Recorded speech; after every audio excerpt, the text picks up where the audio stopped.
প্রত্যেক নবী রাসূল সেদিন নাফসি নাফসি বলবে, প্রত্যেক নবী সেদিন নাফসি নাফসি বলবে, আল্লাহ তুমি আমারে বাঁচাও।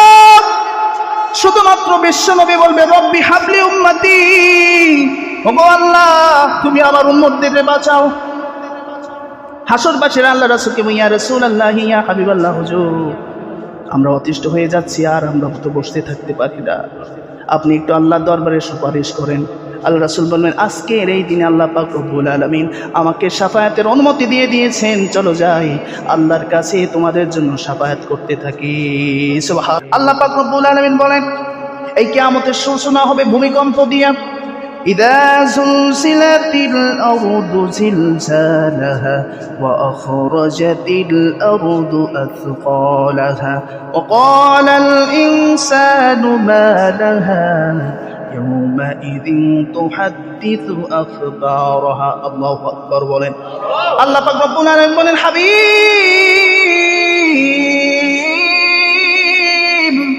আপনার উম্মতদেরকে আপনি জানিয়ে দেন, আমি আল্লাহ পাক রব্বুল আলামিন যখন কিয়ামত সংঘটিত করব, সর্বপ্রথম ভূমিকম্প দিব, জমিন কাঁপতে থাকবে।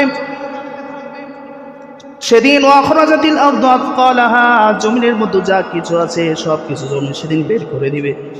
আসসালামু আলাইকুম ওয়া রাহমাতুল্লাহি ওয়া বারাকাতুহু। ইন্নাল হামদালিল্লাহি নাহমাদুহু ওয়া নাস্তাঈনুহু ওয়া নাস্তাগফিরুহু ওয়া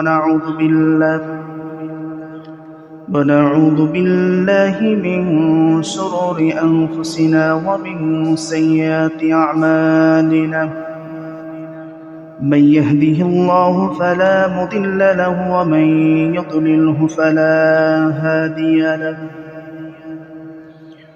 ونشهد أن لا إله إلا الله وحده لا شريك له،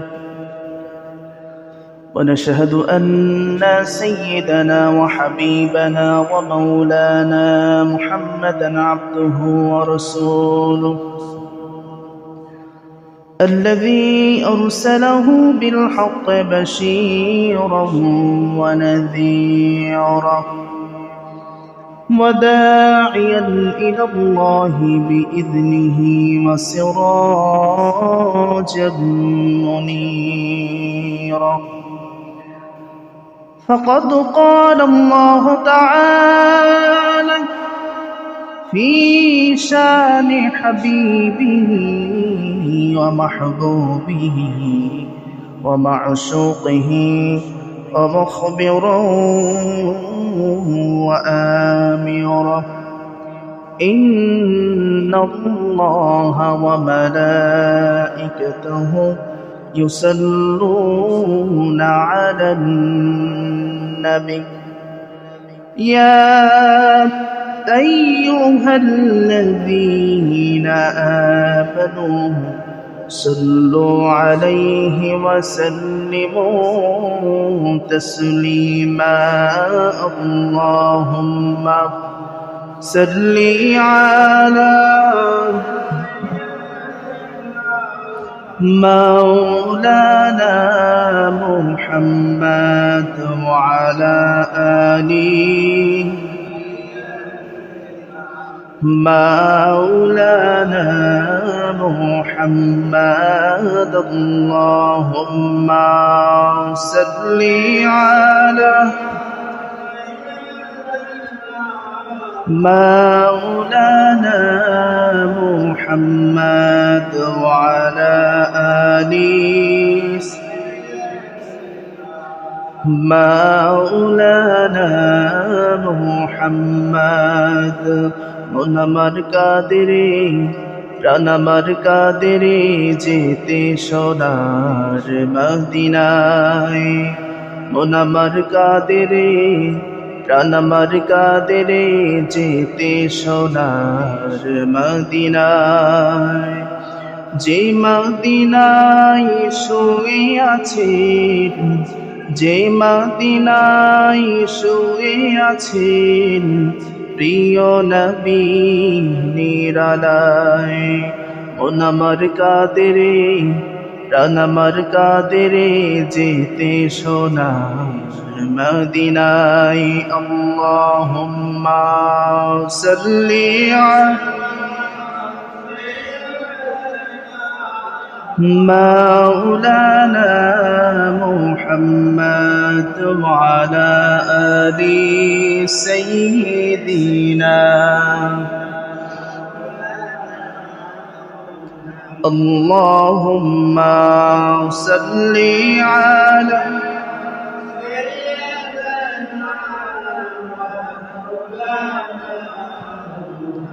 وعلى آل سيدنا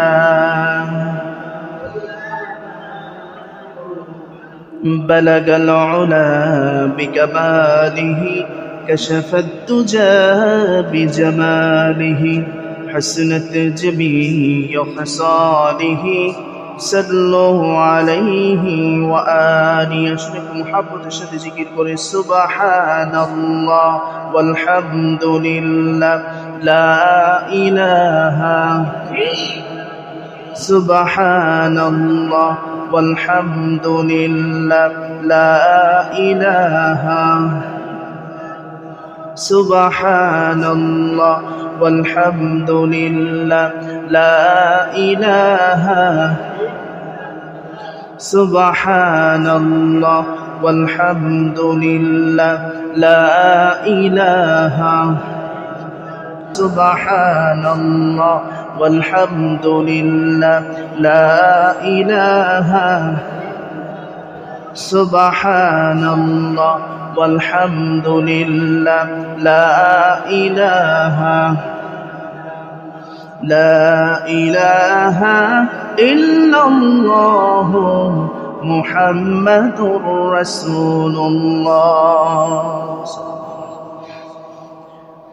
الحمد لله আমরা সর্বপ্রথম সেই মহান রব্বুল ইজ্জাতুল জালালের দরবারে শুকরিয়া আদায় করছি যে মহান রব্বুল আলামিন আপনাকে আমাকে আজকের জুমার দিনে দুনিয়ার সকল কাজকাম থেকে ফারেক করে নিয়ে একমাত্র কেবলমাত্র আল্লাহ পাক রব্বুল আলামিনের সন্তুষ্টি আদায় করার লক্ষ্যে সকাল সকাল মসজিদে আসার এবং বসার যে আল্লাহ পাক রব্বুল আলামিন তৌফিক দান করলেন, সে আল্লাহ পাক রব্বুল আলামিনের মহান শাহানশাহী দরবারে হৃদয়ের সকল আবেগ অনুভূতি ভালোবাসাটুকু উজাড় করে দিয়ে শুকরিয়া তান সকলে পড়ছি আলহামদুলিল্লাহ। সাথে সাথে দুরূদ এবং সালাম পাঠ করছি সেই নবীর প্রতি, সেই রাসূলের প্রতি যাকে আল্লাহ পাক রব্বুল আলামিন আজ থেকে প্রায় ১,৫০০ বছর পূর্বে এই পৃথিবীর জমিনে পাঠিয়েছিলেন। তিনি হলেন আফতাবে নবুওয়াহ, শাহানশাহে রিসালা, নূর আলা নূর, হাবিবুনা তবিবুনা মুরশিদুনা সৈয়দুল কওনাইনি ওয়াস সাকলাইন জনাবে মুহাম্মদুর রাসূলুল্লাহ সাল্লাল্লাহু আলাইহি ওয়াসাল্লাম। সমত উপস্থিতি, আমরা আজ যে বিষয়টি নিয়ে আলোচনা করব, আমরা পবিত্র কুরআনুল কারীমের অন্যতম সূরা সূরাতুল জিলজাল, এটা নিয়ে আমরা সংক্ষিপ্ত তাফসীর এটা জানবো আজকে। জিলজাল শব্দের অর্থ হচ্ছে ভূমিকম্প। আজকে আমি নতুন একটা বিষয় আলোচনা করার প্রস্তুতি নিয়েছিলাম, কিন্তু আজকে সকালে ভূমিকম্প হয়েছে। জানেন আপনারা, ভূমিকম্প হয়েছে। তো যেদিন কিয়ামত হবে সেদিন হচ্ছে এই শুক্রবারের দিন। আল্লাহ রাসূল বলেন, শুক্রবার কিয়ামত সংঘটিত হবে। মানুষ বাদে প্রত্যেক প্রাণী এই শুক্রবার আসলে তারা ভয়ে কাঁপতে থাকে, আল্লাহর কাছে প্রার্থনা করতে থাকে যে আল্লাহ না জানি কিয়ামত হয়ে যায় কিনা। শুধু মানুষ এটা ভাবে না। এই জন্য যেহেতু ভূমিকম্প হয়েছে, আমরা এই সূরার আলোকে আল্লাহ পাক রব্বুল আলামিন এখানে বিস্তারিতভাবে কিয়ামত কিভাবে হবে, তার আগে কি কি আলামত হবে, আল্লাহ পাক এই সূরার মধ্যে আলোকপাত করে দিয়েছে। আমরা সংক্ষেপে আমাদের নির্দিষ্ট সময়ের মাঝে ইনশাআল্লাহ শেষ করার চেষ্টা করব। তো আল্লাহ পাক রব্বুল আলামিন এই সূরা জিলজাল নাজিল করে দিয়েছেন। আমরা এই পৃথিবীতে এসেছি, একদিন এই পৃথিবী থেকে আমাদেরকে চলে যেতে হবে। আল্লাহ পাক আমাদের কিছু দায়িত্ব কর্তব্য দিয়ে পাঠিয়েছেন, কিছু আমানত দিয়েছেন। খামোখা এই পৃথিবীতে আল্লাহ পাক পাঠান নাই। আপনি যখন আপনার ফ্যাক্টরি বা যে কোনো জায়গায় আপনি কাজ করাবেন, লোক নিয়োগ দিয়েছেন বা লোক নিয়েছেন, নির্দিষ্ট পারিশ্রমিকের ব্যবস্থা রেখেছেন, যে কাজটা করলে তোমাকে এত টাকা পারিশ্রমিক দেওয়া হবে। আপনি লোক পাঠালেন জমিনে, ফ্যাক্টরিতে, কলকারখানায়, যে দেখেন দিন শেষে তারা কাজ করে নাই, কি আপনি পারিশ্রমিক দিবেন তাদের? কথা বলেন, দিবেন? দিব না। তো আল্লাহ পাকও আমাদেরকে অত্যন্ত দয়া করে ভালোবেসে কত নিয়ামত দিয়ে পাঠিয়েছেন, আর আল্লাহ পাক বলেছেন এই কাজগুলো করবা আর এই কাজগুলো করবা না। দুনিয়ায় আমার আপনার সাধারণ হিসাবে যদি আপনার নিয়োগকৃত লোক যদি আপনার হুকুম মতো কাজ না করে, আপনি তাকে পারিশ্রমিক দিবেন না। আপনি যে দেখেন উল্টাপাল্টা কাজ করেছে, আপনি যে দিক নির্দেশনা দিয়েছেন এ অনুযায়ী সে কাজ করে নাই, আপনি তার উপর রাগান্বিত হবেন, সাধারণ হিসাব। তো আল্লাহ পাক আমাদেরকে পাঠিয়েছেন দুনিয়ার মধ্যে কিছু কাজ, বলেছেন এই ফরম্যাটে তোমরা চলাফেরা করবা, এখানে যাবা আর এখানে যাবা না, এই কাজগুলো করবা, এই কাজগুলো করবা না। আমরা যদি উল্টোপাল্টা কাজ করি, আল্লাহ পাক রব্বুল আলামিনও আমাদের পারিশ্রমিক দিবেন না, সহজ হিসাব। এই জন্য আল্লাহ পাক রব্বুল আলামিন বলেন, তোমরা কি ধারণা করেছো এমনি এমনি তোমাদেরকে সৃষ্টি করা হয়েছে, আমার কাছে আসবা না, এটা কি তোমরা ধারণা করেছো? এটা যদি ধারণা করো তাহলে ভুল করেছো তোমরা। আমি আল্লাহ পাক রব্বুল আলামিন তোমাদেরকে বানিয়েছি, অবশ্যই আমার কাছে নিয়ে আসবো, এবং এত নিয়ামত আমি আল্লাহ পাক রব্বুল আলামিন তোমাদের জীবনে জিন্দেগিতে বাঁচিয়ে রেখে এত সুন্দর সুন্দর নিয়ামত দিয়েছি। কোন নিয়ামতের বিনিময় আমি ফেরেশতা পাঠিয়ে দেই নাই যে বান্দা আমি এই যে নিয়ামত দিয়েছি এই নিয়ামতের বিল দাও, কখনো কোনোদিন ফেরেশতা পাঠাই নাই। এরপরও তোমাদের অক্সিজেনের ব্যবস্থা করেছি, তোমাদের ব্রেনকে সুস্থ রেখেছি, তোমাদের গোটা শরীরকে আমি আল্লাহ পাক রব্বুল আলামিন পৃথিবীতে পাঠিয়েছি রোগবিহীন, কোনো রোগ দেই নাই। তোমার নিজের অপরাধের কারণে শরীরের মধ্যে তুমি রোগ ঢুকিয়েছো, এটা আমি দায়ী না। আমি আল্লাহ পাক রব্বুল আলামিন তোমাকে সুন্দর সুন্দর খাবার দিয়েছি, প্যাকেটিং খাবার, আল্লাহর খাবার কোনো খোলা না। যত ফল বলেন, যত খাদ্যশস্য বলেন, প্রত্যেকটা খাদ্যশস্যকে আল্লাহ পাক রব্বুল আলামিন প্যাকেট করে পাঠিয়েছেন। সুবহানাল্লাহ পড়ে। সামান্য বাজারে কলার উদাহরণ দেয়, একটা কলা ছোলা ছাড়িয়ে এক পাশে বসে আছে, আর একটা লোক ছোলা সহ খোসা সহ বসে আছে। মানুষ সাধারণ চিন্তা ভাবনায় খোসাওয়ালাটা নেবে নাকি খোসা ছাড়াটা? কথা বলেন, খোসাওয়ালাটা নেবে, কারণ খোসা ছাড়াটাই জীবাণু। আল্লাহ পাক আমাদের প্রত্যেকটা খাদ্য উপকরণ অথেন্টিক দিয়েছেন, কিন্তু আমরা সেটাকে ভেজাল বানিয়ে, কার্বাইড দিয়ে, বিভিন্ন মেডিসিন দিয়ে সেটাকে আমরা তৈরি করে যখন খাচ্ছি, অটোমেটিক শরীরে রোগ চলে আসতেছে। এটা আল্লাহ দায়ী নয়, এটা আমরা নিজেরাই দায়ী। আল্লাহ পাক বলছেন, ও দুনিয়ার মানুষ, এত সুন্দর নিয়ামত দিলাম, সামান্য তুমি যদি অসুস্থ হয়ে যাও, হসপিটালে গেলে তোমার অক্সিজেনের বিল দেওয়া লাগে, কিন্তু তুমি জীবদ্দশায় কত হাজার হাজার মিলিয়ন মেট্রিক টন তুমি অক্সিজেন গ্রহণ করেছো, এর 1 টাকাও বিল নেওয়ার জন্য আমি কোনোদিন ফেরেশতা পাঠাই নাই। সুবহানাল্লাহ। আল্লাহ পাক বলছেন, দুনিয়ার মানুষ, এত সুন্দর নিয়ামত দেওয়ার পর আমি আল্লাহ পাক রব্বুল আলামিন কোন নিয়ামত ত্রুটি করি নাই বেঁচে থাকার জন্য। এত নিয়ামত দিয়েছি, তুমি গুণে শেষ করতে পারবা না। আল্লাহ পাক বলেন, ওয়া ইন তাউদ্দু নি'মাতাল্লাহি লা তুহসুহা। এই পৃথিবীর মধ্যে এমন নিয়ামত আমি আল্লাহ পাক রব্বুল আলামিন দিয়েছি, তুমি সেটা তোমার জীবদ্দশায় গুণে শেষ করতে পারবে না। বলুন সুবহানাল্লাহ। এত নিয়ামত দিয়েছি, তো এত নিয়ামত দিয়ে তোমাকে যে আমি আল্লাহ পাক প্রতিপালন করলাম, এই প্রতিপালন শেষে আমার কাছে এগুলোর হিসাব আমি নেব। দুনিয়ায় তোমার সামান্য একটা কাজের জন্য তুমি তোমার লোকজন পাঠাইলা, সেখানে কাজ করলো কিনা, পাই টু পাই তুমি হিসাব নাও, আমিও হিসাব নেব। এই হিসাবে যদি একটু হেরফের হয়, আমি আল্লাহ পাক তোমাকে ব্যবস্থা দিয়ে দেবো। আগের থেকে বলে দিচ্ছি, যদি ভালো কাজগুলো করে আসো, তোমার জন্য জান্নাত, যেটার পরিমাপ কত, আরদুহাস সামাওয়াতু ওয়াল আরদ, আসমান এবং জমিন বিস্তৃত এক একটা ঘর। সুবহানাল্লাহ পড়ে। দুনিয়ার সাধারণ কোনো ঘর না। 5 স্টার হোটেলে গেলে আমাদের মন ঠান্ডা হয়ে যায়, কোথায় আসলাম। বিশ্বের বড় বড় টাওয়ার রয়েছে, হোটেল রয়েছে, বিলাসবহুল অট্টালিকা, এসব কিছুই নয়। আল্লাহ পাক বলছে সেখানে এমন সুন্দর মনের অভিমান, এমন সুন্দরভাবে আমি সাজিয়ে রেখেছি, এটা তোমাদের জন্য। আর যদি আমার হুকুম অমান্য করো, আমার নিয়ামত খেয়ে, আমার নিয়ামত ব্যবহার করে, আমার নিয়ামত পরিধান করে সব কিছু যদি তোমরা অমান্য করো, আমার হুকুমের বাহিরে যাও, আমি আল্লাহ পাক রব্বুল আলামিন সেটাও আগের থেকে বলে দিলাম, তোমাদের জন্য আমি আল্লাহ পাক রব্বুল আলামিন জাহান্নাম বানিয়ে রেখেছি।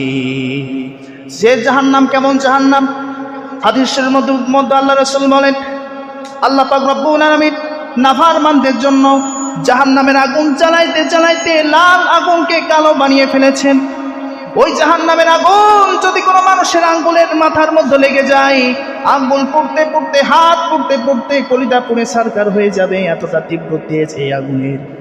আল্লাহ পাক বলছেন, বান্দা তোমার জন্য দুনিয়ায় 2টা রাস্তা খুলে দিলাম, একটা রাস্তা জান্নাতের রাস্তা, আর একটা রাস্তা জাহান্নামের রাস্তা।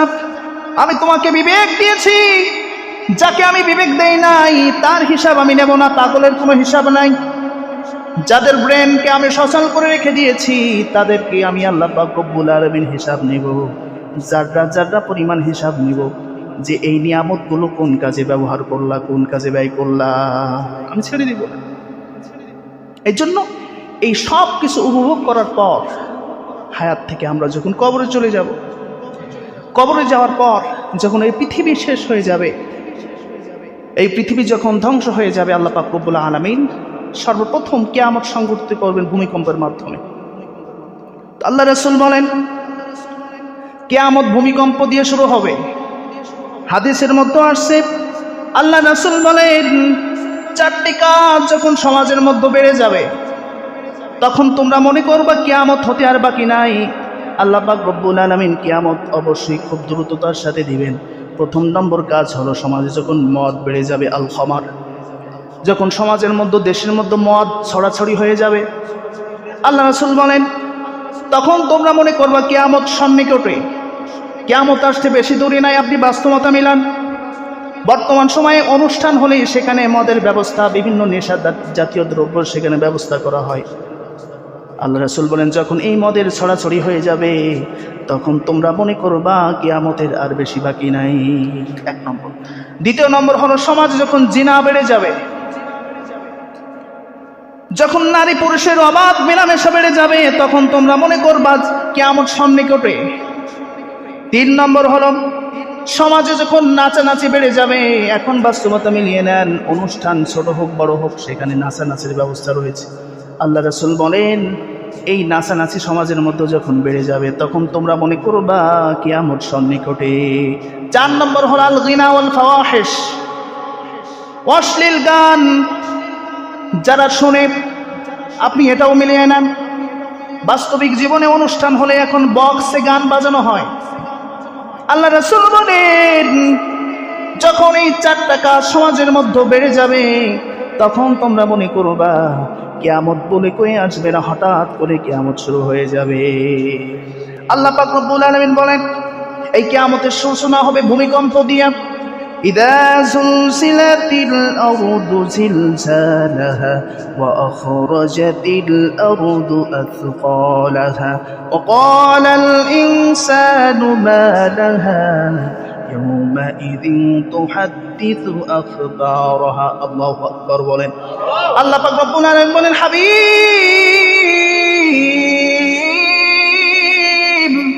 আপনার উম্মতদেরকে আপনি জানিয়ে দেন আমি আল্লাহ পাক রব্বুল আলামিন যখন কিয়ামত সংঘটিত করব সর্বপ্রথম ভূমিকম্প দিব, জমিন কাঁপতে থাকবে। সেদিন ওয়াখরাজাতিল আরদু আথকালাহা, জমিনের মধ্যে যা কিছু আছে সব কিছু জমি সেদিন বের করে দিবে। বিজ্ঞানীরা বলে আমাদের যে এই ভূমি আমরা যার উপরে ভূপৃষ্ঠের উপরে আছি, এটা 3টা স্তরে সাজানো। 1 নম্বর হলো রূপান্তরিত শিলা, পাললিক শিলা, আগ্নেয়গিরীয় শিলা। যখন পৃথিবীর নিচ থেকে গ্যাসের মাধ্যমে একটা সিস্টেমাটিকভাবে আল্লাহ পাকের হুকুমে এটা গ্যাসের মাধ্যমেও ভূমিকম্প সৃষ্টি হয়। তো আল্লাহ পাক রব্বুল আলামিন এই ভূমিকম্প দিয়ে প্রথমেই কিয়ামত সংঘটিত করবে। এই জন্য আল্লাহ রাসূল বলেন, যখন তোমরা ভূমিকম্প হবে দেখবা, তখন তোমরা একটা দোয়া পড়বা, সেটা হলো আল্লাহুম্মা আউযু বিওয়াজহিক, হে আল্লাহ এই ভূমিকম্প থেকে আপনি আমাদেরকে হেফাজত করুন। বিশ্বনবী এই দোয়াটা শিখিয়ে দিয়েছেন। সর্বপ্রথম ভূমিকম্প হবে, আল্লাহ পাক রব্বুল আলামিন হযরত ইসরাফিল আলাইহিস সালাতু ওয়াস সালাম তাকে অনুমতি দিবেন, হুকুম দেবেন, ইসরাফিল সিংহায় ফুৎকার দাও। আল্লাহ পাক রব্বুল আলামিন 4 জন বিশিষ্ট ফেরেশতা রয়েছে। 4 জনের কাজ 4 রকম। আজরাইলের কাজ হলো জান কবজ করা, জিবরাইল আলাইহিস সালাতু ওয়াস সালামের কাজ হলো ওহী নিয়ে আসা, ইসরাফিল আলাইহিস সালাতু ওয়াস সালামের কাজ হলো সিংহা দিয়ে তিনি বসে আছেন। এই সিংহা দিয়ে কিয়ামত সংঘটিত হবে। আল্লাহ পাক রব্বুল আলামিন ইসরাফিলকে বলবেন, ইসরাফিল সিংহায় ফুৎকার দাও। সর্বপ্রথম ফুৎকার দেওয়া হবে। আল্লাহ পাক রব্বুল আলামিন বলেন, অনুফিকা ফিস সূরি ফাইযা হুম মিনাল আসদাতি ইলা রাব্বিহিম ইয়ানসিলুন। আল্লাহ পাক বলেন, আমি যখন ইসরাফিলকে হুকুম দেব, ইসরাফিল সিংহায় ফুৎকার দাও, ইসরাফিল আলাইহিস সালাতু ওয়াস সালাম সিংহায় ফুৎকার দিবেন। প্রথম নম্বর ফুৎকারে সব কিছু কেঁপে উঠবে। প্রথম সিংহায় ফুৎকার দেওয়ার সাথে সাথে সব কিছু কেঁপে উঠবে। জমিনের ভিতরে যা কিছু আছে সব কিছু কাঁপতে থাকবে। আল্লাহ পাক রব্বুল আলামিন বলেন, ইযা রুজ্জাতিল আরদু রাজ্জা ওয়া বুসাতিল জিবালু বাসসা। যখন জমিন প্রবল কম্পনে প্রকম্পিত হবে আর পর্বতমালাগুলো চূর্ণ বিচূর্ণ হয়ে যাবে। হাজার হাজার মাইলের পর্বতমালা, বড় বড় পর্বত, বিশাল পর্বতগুলা এই সিংহায় ফুৎকার দেওয়ার কারণে চূর্ণ বিচূর্ণ হয়ে যাবে। শুধু তাই নয়, আল্লাহ পাক রব্বুল আলামিন বলেন, তখন কি অবস্থা হবে? প্রথম ফুৎকারে কি অবস্থা হবে? ইদাস সামাউ ফাতারাত ওয়া ইদাল কাওয়াকিবু ইনতাসারাত ওয়া ইদাল বিহারু ফুজ্জিরাত। ইদাস সামাউ ফাতারাত, প্রথম সিংহায় ফুৎকারে আসমান ভেঙে যাবে। আমাদের মাথার উপরে বিরাট বড় আসমান ভেঙে টুকরা টুকরা হয়ে যাবে। ওয়াইদাল কাওয়াকিবু ইনতাসারাত, আকাশের মধ্যে রাতের বেলায় যে চন্দ্রগুলা দেখি এগুলো ঝরে পড়বে, ভেঙে টুকরা টুকরা হয়ে পড়বে। ওয়াইদাল বিহারু ফুজ্জিরাত, সমুদ্রের মধ্যে যে পানি রয়েছে পানিগুলো উতলাইতে থাকবে, উত্তাল হয়ে যাবে। শুধু তাই নয়, আল্লাহ পাক রব্বুল আলামিন বলছেন, রাসূল আপনার উম্মতদেরকে জানিয়ে দেন, যখন এই কিয়ামত শুরু হয়ে যাবে প্রথম দিক থেকে আরো কি হবে? বাসারু ওয়া খাসাফাল কমারু ওয়া জুমিআশ শামসু ওয়াল কমার ইয়াকুলুল ইনসানু আইনাল মাফার। এই সিংহায় ফুৎকার দেওয়ার কারণে মানুষের চোখগুলো ছানা পড়ে যাবে, আর চোখে দেখবে না। শুধু তাই নাই, আল্লাহ পাক বলেন, চন্দ্র সূর্যকে সেদিন ওয়া জুমিআশ শামসু ওয়াল কমার, চন্দ্র সূর্যকে সেদিন একত্রিত করা হবে। এই দৃশ্য দেখে মানুষ সেদিন বলবে, ইয়াকুলুল ইনসানু আইনাল মাফার, মানুষ বলবে কোথায় পালাবো। আজকে সামান্য ভূমিকম্পর কারণে মানুষ ঘর থেকে বের হয়ে গিয়েছে। আর সেদিন কিয়ামতের ময়দানে শুধু ভূমিকম্প হবে না, আসমানগুলো ভেঙে টুকরো টুকরো হয়ে জমিনে পড়তে থাকবে, চন্দ্রগুলো খুলে খুলে পড়বে, সমুদ্র উত্তাল ভাবে ঢেউ খেলতে থাকবে। আল্লাহ পাক আরো বলেন, সেদিন কি হবে? ইয়াউমা তারাউনাহা তাযহালু কুল্লু মুরদিআতিন আম্মা আরাদাত ওয়া তাদউ কুল্লু যাতি হামলিন হামলাহা ওয়া তারান নাসা সুকারা ওয়া মা হুম বিসুকারা ওয়ালাকিন্না আযাবাল্লাহি শাদীদ। আল্লাহ পাক রব্বুল আলামিন বলছেন, ইয়াউমা তারাউনাহা, হে রাসূল সেদিন আপনি দেখতে পেতেন কি হবে? তাজহালু কুল্লু মুরদিআতিন আম্মা আরাদাত ওয়া তাদউ কুল্লু যাতিন হামলিন হামলাহা। সেদিন মানুষগুলা বিভিন্ন কাজে থাকবে, কেউ অফিসে থাকবে, কেউ আদালতে থাকবে, কেউ কলকারখানায় থাকবে, কেউ কৃষি কাজ করবে, কেউ ব্যবসার মধ্যে লিপ্ত থাকবে। যেদিন যখন সিংহায় ফুৎকার দেওয়া হবে, সকলে এই থরথরে কাঁপুনিতে সকলে অফিস থেকে বের হয়ে যাবে। শুধু তাই নয়, বাচ্চাকে মায়েরা দুধ পান করাবে। যখন জমিনের মধ্যে ভূমিকম্প হবে, তখন বাচ্চাকে মা দূরে ছিটকে নিক্ষেপ করে দিয়ে দৌড়াইতে থাকবে। শুধু তাই নয়, আল্লাহ পাক বলেন ওয়াজাতিন হামলিন হামলাহা, যে মা তার পেটের মধ্যে 7 মাস 8 মাসের বাচ্চা পেটের মধ্যে রয়েছে, একটা ঝাঁকুনি খেয়ে ভয়ে সেদিন নির্দিষ্ট মেয়াদ আসার আগেই সে বাচ্চা সেদিন খালাস করে দিবে। শুধু তাই না, ওয়াতারান্নাসা সুকারা ওয়া মা হুম বিসুকারা, সেদিন মানুষ বলবে কোথায় পালাবো, পাগলের মতো হয়রান হয়ে যাবে। মানুষগুলো সেদিন ছটফট করবে, কোথায় পালাবো, কোথায় যাব, সেদিন কোনোদিন দিশা থাকবে না। আল্লাহ পাক বলেন কিয়ামতের শুধু প্রথম নম্বর সিংহায় ফুৎকার দেওয়ার পরে এই অবস্থাগুলো হয়ে যাবে। মানুষ সেদিন স্বাভাবিকভাবে জীবনযাপন করবে, কেউ সেদিন বুঝবে না যে কিয়ামত হচ্ছে। মা তার এই সিংহায় ফুৎকারের আওয়াজ শুনে গর্ভের মধ্যে 7 মাস 8 মাস 6 মাস বাচ্চা রয়েছে, ভয়ে সেদিন প্রসাব করে দিবে। মানুষ ছুটতে থাকবে। এবার দ্বিতীয় নম্বর আল্লাহ পাক রব্বুল আলামিন হুকুম দেবেন ইসরাফিল সিংহায় ফুৎকার দাও। দ্বিতীয় নম্বর সিংহায় ফুৎকারের নাম হলো নাফখাতুস সাঈক। সব মানুষ মারা যাবে। আল্লাহ পাক রব্বুল আলামিন সূরা আর রহমানের মধ্যে বলেন কুল্লু মান আলাইহা ফানিন ওয়া ইয়াবকা ওয়াজহু রাব্বিকা যুল জালালি ওয়াল ইকরাম ফাবিআইয়ি আলাই রাব্বিকুমা তুকাযযিবান। কুল্লু মান আলাইহা ফান, সিংহায় ফুৎকার দেওয়ার কারণে সব কিছু সেদিন ফান ফান হয়ে যাবে, ধ্বংস হয়ে যাবে। ওয়া ইয়াবকা ওয়াজহু রাব্বিকা যুল জালালি ওয়াল ইকরাম, সেদিন একমাত্র মহাপরাক্রমশালী আল্লাহ পাক থাকবেন, আর সবাই মারা যাবে, সব কিছু ধ্বংস হয়ে যাবে।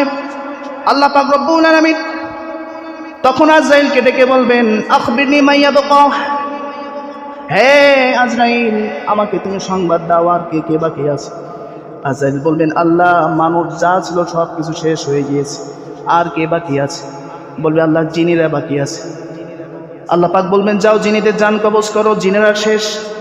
আল্লাহ পাক আবার জিজ্ঞাসা করবেন আখবিরনি মা ইয়াবকা, আর কে বাকি আছে? আজরাইল বলবেন আল্লাহ আর সকলেই শেষ, শুধুমাত্র ফেরেশতারা আছে। আল্লাহ পাক বলবেন আজরাইল যাও ফেরেশতাদের জান কবজ করো। আল্লাহ পাক আবার জিজ্ঞাসা করবেন আখবিরনি মা ইয়াবকা, হে আজরাইল আর কে বাকি আছে? আজরাইল বলবেন আল্লাহ সব শেষ, মাত্র আর 4 জন ফেরেশতা, বড় বড় ফেরেশতা আমরা যারা দায়িত্ব আছে 4 জন বাকি আছে।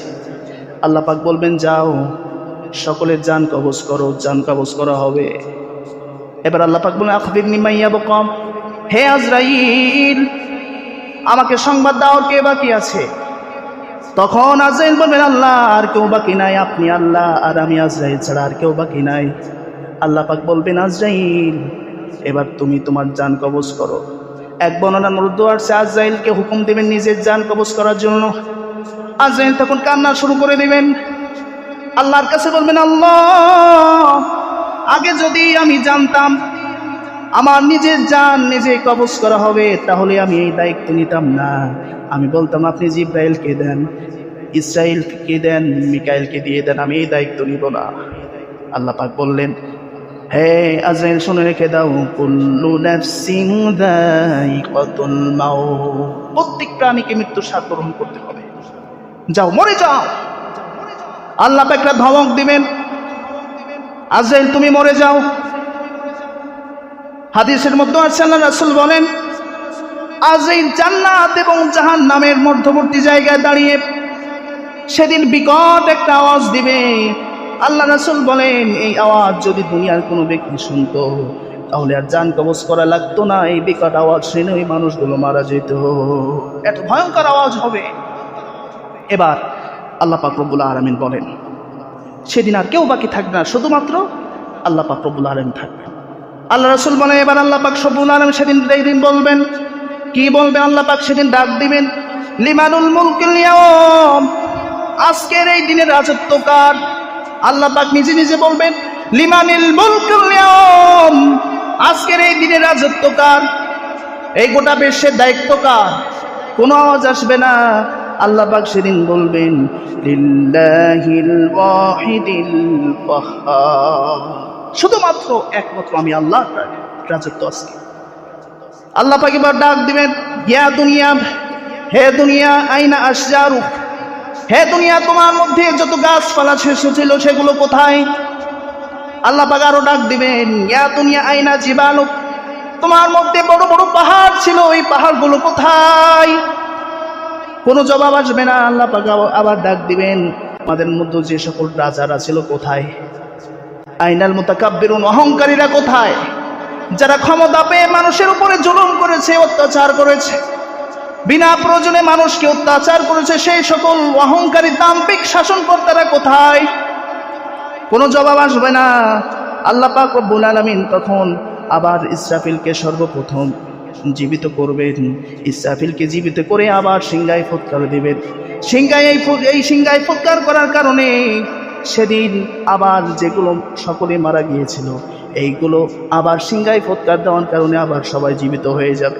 আল্লাহ পাক রব্বুল আলামিন বলছেন, মিনহা খলাকনাকুম ওয়া ফিহা নুঈদুকুম ওয়া মিনহা নুখরিজুকুম তারাতান উখরা। আল্লাহ পাক বলছেন, এই মাটি দিয়ে আমি মানুষকে বানিয়েছি। মিনহা খলাকনাকুম ওয়া ফিহা নুঈদুকুম, এই মাটির মধ্যে তোমাকে রেখে দিলাম, তোমাকে যেতে হবে। ওয়া মিনহা নুখরিজুকুম তারাতান উখরা, কিয়ামতের ময়দানে মাটি থেকে তোমাদেরকে উঠানো হবে। এবার হযরত ইসরাফিল আলাইহিস সালাতু ওয়াস সালাম যখন সিংহায় ফুৎকার দিবেন তখন মানুষগুলো কবর থেকে উঠতে থাকবে। সেদিন মানুষ বলবে, সর্বপ্রথম উঠবে হাবিল। সর্বপ্রথম হাবিল উঠবে, হযরত আদম আলাইহিস সালাতু ওয়াস সালামের ছেলে হাবিল, যাকে কাবিল হত্যা করেছিল সর্বপ্রথম। সে উঠে বলবে, মাম্মা আতানা মিম্মার কদিনা, কে আমাদের উঠালো? এত সুন্দর কবরের মধ্যে ঘুমাচ্ছিলাম, আরামের ঘুম ঘুমাচ্ছিলাম, কে উঠালো? তখন আল্লাহর পক্ষ থেকে জবাব আসবে, হাদা মা ওয়া'দার রহমান ওয়া সাদাকাল মুরসালুন। হাদা মা ওয়া'দার রহমান, এটা হলো তোমাদের রহমানের ওয়াদা, ওয়া সাদাকাল মুরসালুন, আর এই কথা বলার জন্য আমি অসংখ্য নবী রাসূল তোমাদেরকে পাঠিয়েছিলাম তোমাদের কাছে, যে তোমাদের একদিন মৃত্যু হবে, এই কবরে যেতে হবে, কবর থেকে আবার ওঠা লাগবে। আর আমার প্রেরিত নবী এবং রাসূলরাই সেদিন সত্য কথা বলেছিল, এটা আল্লাহ পাক ওয়াদা করেছিল। আর এটা বোঝানোর জন্যই তোমাদের কাছে আমি অসংখ্য নবী এবং রাসূল পাঠিয়েছিলাম। এবার মানুষ যখন উঠবে সকলে দৌড় দিবে, কবর থেকে উঠবে আর দৌড় দিবে। হাদিস শরীফের মধ্যে আছে, আল্লাহ রাসূল বলেন, ইহশারুন নাস ইয়াউমাল কিয়ামাতি হুফাতান উরাতান মুশাতান গুরলা। মানুষ সেদিন সিংহায় ফুৎকারের আওয়াজ শুনে কবর থেকে দৌড় দিবে। আল্লাহ রাসূল বলেন, সেদিন তারা দৌড় দিবে। ইহশারুন নাস ইয়াউমাল কিয়ামাতি হুফাতান, খাতনাবিহীন অবস্থায় সেদিন উঠবে। শুধু তাই নয়, উরাতান, বাহন ছাড়া পায়ে হেঁটে দৌড়াবে। মুশাতান, কাপড় নাই, গোরলা, জুতা নাই, কিছুই নাই, উলঙ্গ অবস্থায়, খাতনাবিহীন অবস্থায় তারা দৌড়াবে। এই হাদিস শুনে হযরত আয়েশা রাদিয়াল্লাহু তাআলা আনহা বলেন, ইয়া রাসূলুল্লাহ, সেদিন কি কারো লজ্জা করবে না? আল্লাহ রাসূল বলছেন, আয়েশা রে তুমি শোনো, লিকুল্লি ইমরিইম মিনহুম ইয়াওমা ইদিন শাআনুহি ইগনি। সেদিন মানুষ লজ্জা ভুলে যাবে, নিজের চিন্তায় নিজেই সেদিন শেষ হয়ে যাবে, কেউ কারোর দিকে তাকাতে পারবে না। সেদিন মানুষেরা পাগলের মতো ছুটতে থাকবে, পাগলের মতো সেদিন ছুটতে থাকবে, ছুটবে, নিজের চিন্তায় নিজের বিভোর হয়ে যাবে, কারোর লজ্জাস্থানের দিকে কেউ তাকাতে পারবে না। আল্লাহ রাসূল বলেন, কাল কিয়ামতের ময়দানে কেউ কাপড় পাবে না, কোন নবী রাসূল কাপড় পাবে না, কোন উম্মতেরা কাপড় পাবে না। শুধুমাত্র আমি মুহাম্মদ সাল্লাল্লাহু আলাইহি সাল্লাম, আমাকে আল্লাহ পাক রব্বুল আলামিন কাপড় পরিয়ে উঠাবেন। সুবহানাল্লাহ পড়েন। তাছাড়া আমি ছাড়া কোনো নবী রাসূল সেদিন কাপড় পাবে না, সকলে উলঙ্গ হয়ে যাবে। আয়েশা রাদিয়াল্লাহু তাআলা বলতেন, ইয়া রাসূলুল্লাহ, তাহলে আমরাও কি কাপড় পাবো না? আল্লাহ রাসূল বলতেছেন, হ্যাঁ আয়েশা, তোমরাও সেদিন কাপড় পাবা না। আল্লাহ রাসূল বলেন, আয়েশা রে শুনে রেখে দাও, সেদিনের অবস্থা কেমন হবে? 50,000 বছর মানুষ সেদিন দাঁড়িয়ে থাকবে। সূর্য মাথার এক বিঘে দুপুরে আসবে, বেঈমানদের মাথাগুলো ফেটে বেলের মতো ফাটতে থাকবে, মগজগুলো কানে দিয়ে নাকে দিয়ে বের হতে থাকবে, ঘামের ভিতরে হাবুডুবু খাবে। এই পরিস্থিতির মধ্যে কেউ কারোর দিকে তাকানোর সুযোগ পাবে না আয়েশা। শুধু তাই না, আল্লাহ পাক রব্বুল আলামিন আগে থেকে জানিয়ে দিয়েছেন, ইয়াউমা ইয়াফিরুল মারউ মিন আখিহি ওয়া উম্মিহি ওয়া আবিহি ওয়া সাহিবাতিহি ওয়া বানিহি। হে আয়েশা, তুমি শুনে রেখে দাও, সেদিন কেউ কারো ধরা দিবে না। ইয়াউমা ইয়াফিরুল মারউ মিন আখিহি, সেই কিয়ামতের কঠিন মুহূর্তের মধ্যে ভাই ভাইয়ের পরিচয় দিবে না। ওয়া উম্মিহি, মা তার সন্তানের পরিচয় দিবে না। ওয়া আবিহি, বাবা সেদিন সন্তানের পরিচয় দিবে না। ওয়া সাহিবাতিহি ওয়া বানি, আপন প্রিয়তমা স্ত্রী, যে স্ত্রীর কারণে দুনিয়ার সব কিছু বাদ দিয়ে স্ত্রীর খুশি করার জন্য স্বামী সব কিছু করেছে, হালাল হারাম পাচ্ছে নাই, স্ত্রী যেটা বলেছে সেটাই করেছে। এই স্ত্রী সেদিন বলবে, দুনিয়া আমার বিয়ে হয়েছিল না। সেদিন ধরা দিবে না রে আয়েশা, সেদিন কেউ কারোর পরিচয় দিবে না। আল্লাহ পাক রব্বুল আলামিন বলছেন, ও দুনিয়ার মানুষ, এই কঠিন মুহূর্তের মধ্যে শুধু তাই নয়, প্রথম এই সিংহায় ফুৎকার দেওয়ার ভূমিকম্পর কারণে এই দৃশ্য হয়ে যাবে। শুধু তাই না, আল্লাহ পাক বলেন, ইয়াউমাইযিন তুহাদ্দিসু আখবারাহা, জমিনের মধ্যে যা কিছু ছিল জমিন সেদিন বের করে দিবে। জমিন সেদিন সব কিছু বের করে দিবে। জমিনের মধ্যে, জমিনের উপরে কি অন্যায় হয়েছিল, জমিন সেদিন জবান খুলে দেবে। জমিন সেদিন বলবে, আল্লাহ, আমার মধ্যে অমুক অমুকে অন্যায় করেছিল, এরাই চুরি করেছিল, এরাই রাহাজানি করেছিল, এরাই সন্ত্রাসী করেছিল, এরা মানুষ মেরে গুম করেছিল। জমিন সেদিন জবান খুলে দেবে। জমিনের মধ্যে যা কিছু মানুষ লুকিয়ে রেখেছিল জমিন সেদিন বের করে দেবে। কারণ আল্লাহ পাক বলছেন, বি আন্না রাব্বাকা আওহা লাহা, কারণ জমিনকে আল্লাহ পাক রব্বুল আলামিন নির্দেশ দিয়েছেন, রে জমিন, তোর মধ্যে যা কিছু ছিল সব কিছু বের করে দে। জমিন সেদিন বের করে দিবেন। আল্লাহ পাক পরের আয়াতে বলেন, ইয়াউমাইযিন ইয়াসদুরুন নাসু আশতাতান লিরাউ আ'মালাহুম, সেদিন মানুষ বিক্ষিপ্তভাবে ভিন্ন ভিন্ন দলে বের হবে। কিভাবে? কারণ যাতে তাদের আমলনামা দেখানো যায়। মানুষ যে অন্যায় করেছে, যে অন্যায়কারী, যার চুরি করেছে, সেদিন চোরের কাতারে যাবে। আল্লাহ পাক অন্যত্র বলছেন, ওয়ামতাজুল ইয়াউমা আইয়ুহাল মুজরিমুন। আল্লাহ পাক বলছেন, ও দুনিয়ার মানুষ, আমি সেদিন হুঙ্কার দিব, এমন একটা ঘোষণা দেব, অপরাধীরা সেদিন আলাদা হয়ে যাও। আল্লাহ রাসূল বলেন, যখন আল্লাহ পাক রব্বুল আলামিন বলেন এই ঘোষণা যখন দিবেন, তখন চোর সেদিন চোরের কাতারে যাবে, মদখোর মদখোরের কাতারে যাবে, অন্যায়কারী অন্যায়কারীর কাতারে যাবে, টাকা পাচারকারী সেই কাতারে যাবে, মানুষের কষ্ট দেয় এই লোকরা আর এক কাতারে যাবে। এইভাবে কাতারে কাতারে সেদিন মানুষজন দাঁড়িয়ে যাবে। আল্লাহ পাক বলছেন, এর জন্য কেন দাঁড়াবে? যাতে করে মানুষের হিসাব সেদিন সহজ হয়ে যায়।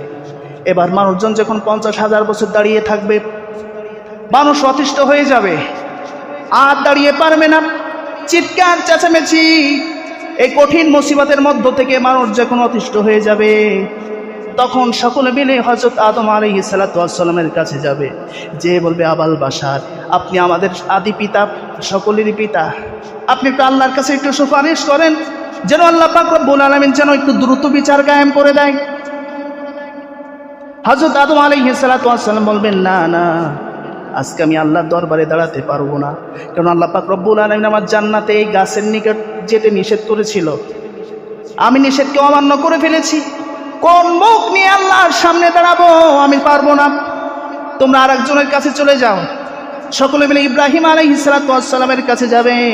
ইব্রাহিম আলাইহিস সালাতু ওয়াস সালামকে যখন বলা হবে, ইব্রাহিম আলাইহিস সালাতু ওয়াস সালাম, আপনি আমাদের জাতির পিতা, আমরা আর দাঁড়িয়ে থাকতে পারতেছি না, কষ্ট হয়ে যায়, আপনি আল্লাহর কাছে একটু সুপারিশ করেন, যেন আল্লাহ পাক রব্বুল আলামিন আমাদের হিসাবটা সহজ করে দেয়।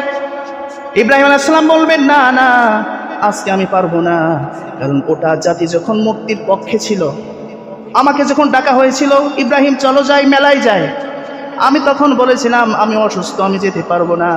আমি সেদিন অসুস্থ ছিলাম না, আমি বরং সুস্থ ছিলাম, আমি একটু ঘুরিয়ে বলেছি। এই কারণে না জানি আল্লাহ পাক রব্বুল আলামিন আমার সাথে কি ব্যবহার করেন, আমি যেতে পারবো না।